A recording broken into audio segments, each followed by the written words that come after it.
Welcome to Competitive Exams Corner. Welcome to the Banking Awareness Series, lesson number 4. Banking Awareness Series lesson లోకి వెళ్ళడానికి ముందు some introduction. Banking Awareness Series లో భాగంగా ఈ finance money introduction దగ్గర నుంచి వాటి కంప్లీట్ నెస్ అన్నమాట. So role of banks in India వరకు, ఇండియన్ ఎకానమీ వరకు నేను ఒక ఎక్స్ప్లెనేషన్ అనేది ప్రతి ఒక వీడియోలో ఉండడం జరుగుతుంది. అండ్ ఆ వీడియోస్ ప్రతిరోజు ఈవినింగ్ 7కు మీ ముందుకు రాబోతున్నాయి. వీటి తర్వాత కొన్ని ఇంపార్టెంట్ బిట్స్ని కూడా నేను మీకు అందివ్వడం జరుగుతుంది. సో తర్వాత ఈ యొక్క బ్యాంకింగ్ అవేర్నెస్ సిరీస్ ఎవరెవరికి ఉపయోగం అంటే మెయిన్లీ ఐ యాక్సెప్ట్ మెయిన్లీ స్టూడెంట్స్కి, ఎవరైతే మెయిన్స్ ఎగ్జామినేషన్కి ప్రిపేర్ అవుతున్నారో వారికి చాలా చాలా ముఖ్యం. కాకపోతే సైబర్ అటాక్స్ ప్రతిరోజు పెరిగిపోతున్న సమయంలో సో ఇది ప్రతి ఒక్కరికి ఉపయోగం. బ్యాంకింగ్ అవేర్నెస్ సిరీస్ అంటే బ్యాంకులో మనకు వినపడే ప్రతి ఒక్క పదం గురించి నేను మీకు అందివ్వడం జరుగుతుంది. తర్వాత నెక్స్ట్ రాబోయే వీడియోస్లో షేర్ మార్కెట్ గురించి, మ్యూచువల్ ఫండ్స్ కానీ అండ్ సో వాటికి సంబంధించిన ఇన్ఫర్మేషన్ కూడా నేను మీకు అందివ్వడం జరుగుతుంది. సో ఇవి మీకు చాలా వరకు ఉపయోగపడతాయని అనుకుంటున్నాను. So let's go through the lesson number 4. ఈ రోజు లెసన్ నెంబర్ 4లో భాగంగా నేషనలైజేషన్ గురించి మొదట మాట్లాడుకుందాం. నేషనలైజేషన్ అంటే మీనింగ్ ఏంటంటే గవర్నమెంట్కు సంబంధించిన కంట్రోల్ ఇవ్వడం, అంటే ప్రభుత్వ పరం చేయడం, అంటే పూర్తిగా గవర్నమెంట్ కంట్రోల్లోనే ఉండడం అన్నమాట. అది నేషనలైజేషన్. 1955లో imperial bank of India state bank of ఇండియాగా మారింది. So imperial bank of India, state bank of India రెండు వేరు వేరు కాదు. ఇంపీరియల్ బ్యాంక్ ఆఫ్ ఇండియానే స్టేట్ బ్యాంక్ ఆఫ్ ఇండియాగా పేరు మారింది. ఈ ఇంపీరియల్ బ్యాంక్ ఆఫ్ ఇండియా యొక్క హిస్టరీ ఏంటి? మనకు త్రీ ప్రెసిడెన్సీ బ్యాంక్స్ ఉంటాయని నేను లెసన్ నెంబర్ 3లో చెప్పడం జరిగింది. ఆ 3 ప్రెసిడెన్సీ బ్యాంక్స్ కలిపి కేవలం ఒకే ఒక్క బ్యాంకుగా మారింది. ఆ ఒకే ఒక బ్యాంక్ ఏది అంటే ఇంపీరియల్ బ్యాంక్ ఆఫ్ ఇండియా. ఈ imperial bank of India state bank of India మారింది under the state bank of India act 1955. తర్వాత 1960 19th జూలైన స్టేట్ బ్యాంక్ ఆఫ్ ఇండియా తన 7 సబ్సిడరీస్ని ఫామ్ చేసింది. ఆ 7 సబ్సిడరీస్ ఏంటి అంటే state bank of Hyderabad, state bank of Indore, state bank of Saurashtra, state bank of Mysore, state bank of Bikaner and Jaipur, state bank of Patiala and state bank of Travancore are also nationalised. అవి కూడా nationalise కాబడ్డాయి. And వీటన్నిటికీ కూడా దాదాపు 200 కోట్ల పైగానే డిపాజిట్స్ అన్నవి రావడం జరిగింది. తర్వాత 1960 నాటికి ఇండియన్ బ్యాంకింగ్ ఇండస్ట్రీ ఒక పీక్లో ఉండింది. ఇది ఒక ఇండియన్ ఎకానమీలో చాలా డెవలపింగ్ స్టేజ్లో ఉండింది. అండ్ తర్వాత ఒక ముఖ్యమైన ఒక ఆయుధం లాగా ఉండిందనమాట ఇండియన్ బ్యాంకింగ్ ఇండస్ట్రీ 1960లో భాగంగా. తర్వాత ఆ సమయంలో GOI గవర్నమెంట్ ఆఫ్ ఇండియా ఒక ఆర్డినెన్స్ని ఇష్యూ చేసింది. నేషనలైజ్ ఒక 14 లార్జెస్ట్ కమర్షియల్ బ్యాంక్స్ని ఈ 19th జూలై 1969న నేషనలైజ్ చేస్తున్నామని చెప్పి ఒక ఆర్డినెన్స్ని ఇష్యూ చేసింది గవర్నమెంట్ ఆఫ్ ఇండియా. ఇప్పుడు 19th జూలై 1969న ఈ యొక్క ఆర్డినెన్స్ని ఇష్యూ చేసింది. వీటితో పాటుగా 1980లో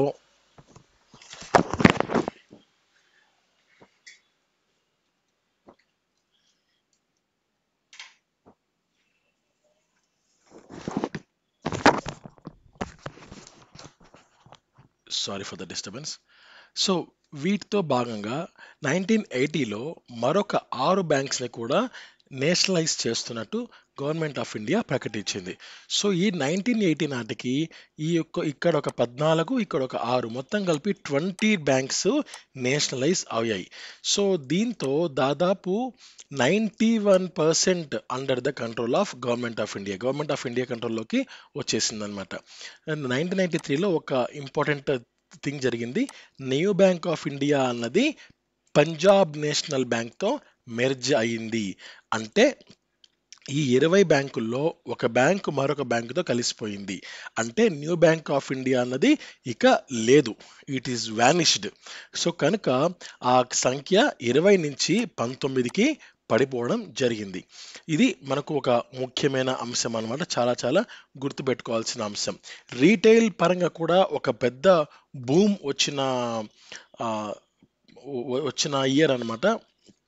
మనకు 1980 నుంచి 2000 ఆ మధ్య కాలం చాలా చాలా కీలకంగా చెప్తారనమాట ఇండియన్ బ్యాంకింగ్ ఇండస్ట్రీ పరంగా. సో తర్వాత లిబరలైజేషన్.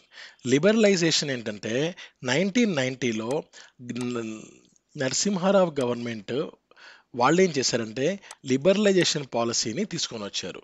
ఈ లిబరలైజేషన్ పాలసీ ప్రకారంగా స్మాల్ నంబర్ ఆఫ్ ప్రైవేట్ బ్యాంక్స్కు లైసెన్సెస్ ఇవ్వడం వాళ్ళు మొదలు పెట్టారు. సో ఐ రిపీట్, 1990లో నరసింహారావు గవర్నమెంట్ వాళ్ళు ఏం చేశారంటే లిబరలైజేషన్ పాలసీని తీసుకొని వచ్చారు. దీంతో స్మాల్ నంబర్ ఆఫ్ ప్రైవేట్ బ్యాంక్స్కు లైసెన్సులు ఇవ్వడం మొదలు పెట్టారు. దీంతో ఏం జరిగింది అంటే హెచ్డిఎఫ్సి బ్యాంక్ అని, ఐసిఐసిఐ బ్యాంక్ అని, యూటీఐ బ్యాంక్ అని, సో ఆ యూటీఐ బ్యాంకే ఇప్పుడు యాక్సిస్ బ్యాంక్గా ప్రజెంట్ ఉంది. And oriental bank of commerce అని, సో తర్వాత గ్లోబల్ ట్రస్ట్ బ్యాంక్ అని, సో ఇలా రకరకాల స్మాల్ బ్యాంక్స్ అన్నవి పుట్టుకొని రావడం జరిగింది. సో దీంతో ఇండియన్ ఎకానమీ ఒక ర్యాపిడ్ గ్రోత్ అన్నది చవి చూసింది. ఇది మనకు చాలా చాలా ముఖ్యమైన అంశం. తర్వాత ఈ యొక్క గవర్నమెంట్ పాలసీస్ బేసికల్గా బ్యాంకింగ్ ఇండస్ట్రీలో ఎందుకు ప్రవేశపెడతారు అంటే ఎక్కువ మంది ప్రజలు ఈ బ్యాంక్స్ పెరిగే కొద్దీ వాళ్ళ సేవింగ్స్ అన్నవి బ్యాంకుల్లో పెరగడం మొదలయ్యాయి. అలాంటప్పుడు వాళ్ళ ఆ వా- పబ్లిక్ పెట్టే అమౌంట్ సేఫ్ గార్డ్ చేయడానికి కొన్ని కొన్ని పాలసీస్ని గవర్నమెంట్ ఆఫ్ ఇండియా ఇంట్రడ్యూస్ చేసింది.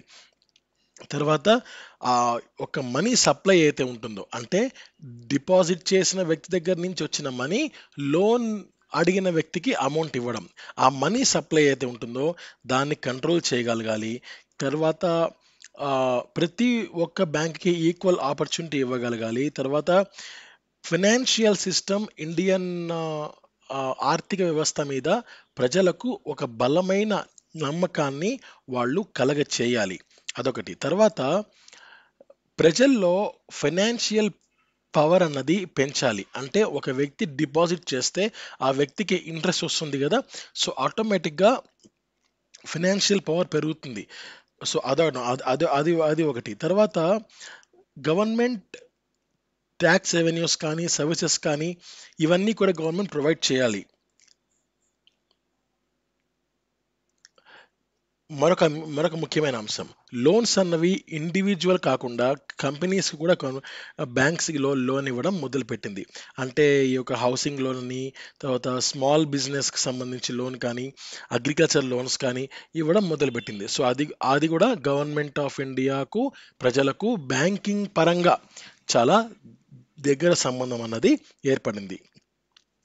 సో ఇప్పటికీ ఇప్పటికీ అంటే ఆ లిబరలైజేషన్ పాలసీస్ తీసుకొని వచ్చినా కూడా కొద్దిమంది మనీ లెండింగ్ అన్నది వాళ్ళు మ్యాక్సిమం వాళ్ళు రెడ్యూస్ చేశారు.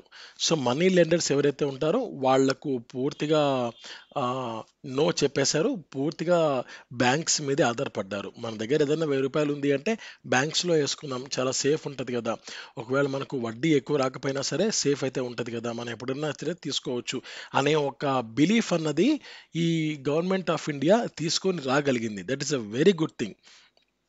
సో మనీ లెండర్ కంప్లీట్లీగా మనకు అది అంత అనుకూలం ఉండదు. సో అది అన్నమాట విషయం.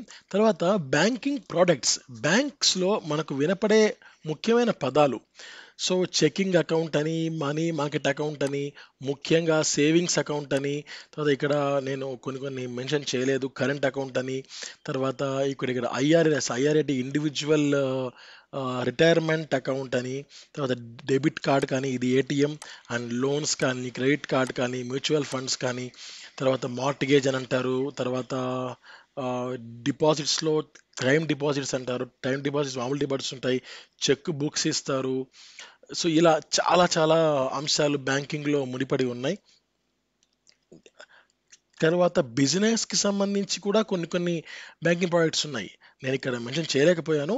సో, బిజినెస్ లోన్ కానీ, తర్వాత ఈక్విటీ కానీ, డెట్ కానీ, క్యాపిటల్ గానీ, తర్వాత ఫైనాన్స్ కానీ, ప్రాజెక్ట్ ఫైనాన్స్ కానీ, తర్వాత ఒక రిస్క్ మేనేజ్‌మెంట్ అని అంటారు. అంటే దాంట్లో కమోడిటీస్ వస్తాయి, ఇంట్రెస్ట్ రేట్స్, డెరివేటివ్స్ ఇవి వీటికి సంబంధించి నేను ఫ్యూచర్ లెసన్స్‌లో నేను మీకు క్లియర్‌గా ఎక్స్‌ప్లెయిన్ చేయడం జరుగుతుంది.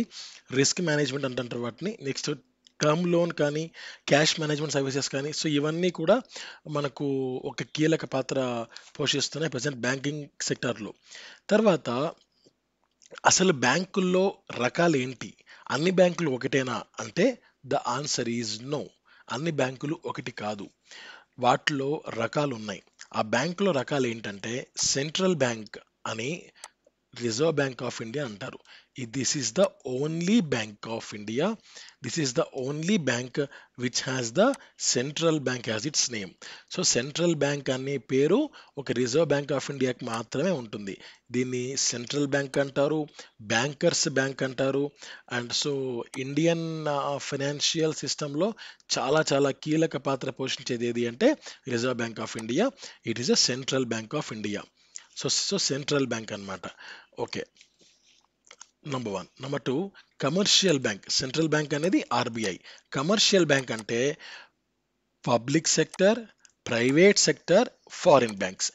పబ్లిక్ సెక్టర్ అంటే under the control of government. Private అంటే under the control of private persons but monitored by RBI. Number 2 RBI అన్నిటినీ మేనేజ్ చేస్తుందండి. సో ఒక్క విధినే కాదు. పబ్లిక్ సెక్టర్ అంటే పూర్తిగా గవర్నమెంట్ కంట్రోల్‌లో ఉండి ఆర్‌బీఐ మేనేజ్ చేస్తుంది.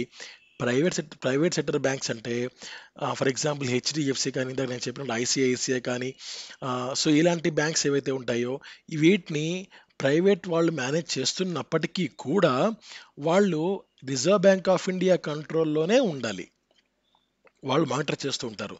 నెక్స్ట్ ఫారిన్ బ్యాంక్స్ కానీ ఇవి 3 మనకు కమర్షియల్ బ్యాంక్స్‌లో కొన్ని రూపాలన్నమాట. తర్వాత డెవలప్‌మెంట్ బ్యాంక్స్ మూడో కేటగిరీ డెవలప్‌మెంట్ బ్యాంక్స్ అన్నమాట. నెక్స్ట్ కోఆపరేటివ్ బ్యాంక్స్ అన్నమాట. Cooperative banks. దీంట్లో primary credit societies, central cooperative banks and state cooperative banks. ఈ 3 కూడా మనకు కోఆపరేటివ్ బ్యాంక్స్‌లో రకాలు. నెక్స్ట్ ఐదో category specialised banks. EXIM bank, SIDBI and NABARD.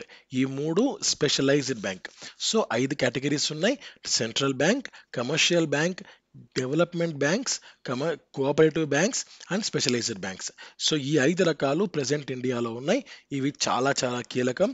And నేను లెసన్ నంబర్ 5లో అసలు ఈ యొక్క అసలు సెంట్రల్ బ్యాంక్ ఏంటి, కమర్షియల్ బ్యాంక్స్ ఏంటి, వాటికి సంబంధించిన పూర్తిగా ఇన్ఫర్మేషన్ నేను మీకు ఇవ్వడం జరుగుతుంది. అంతేకాకుండా ఒక బ్యాంక్ అకౌంట్ ఏంటి, అసలు బ్యాంక్ అకౌంట్ డిపాజిట్ అకౌంట్ అంటే ఏంటి, వాటిలో ఎన్ని రకాలు ఉన్నాయి, అవి కూడా నేను మీకు రేపటి లెసన్లో చెప్పడం జరుగుతుంది. సో టైప్స్ ఆఫ్ బ్యాంక్స్ గుర్తుపెట్టుకోండి. నేను రేపు ఇదే ఇమేజ్ని రేపు కోట్ చేస్తూ ప్రతి ఒక్క సెగ్మెంట్ని ఇండివిజువల్గా ఎక్స్ప్లెయిన్ చేయడం జరుగుతుంది. So thank you for watching. Have a nice day. నమస్తే. జై హింద్.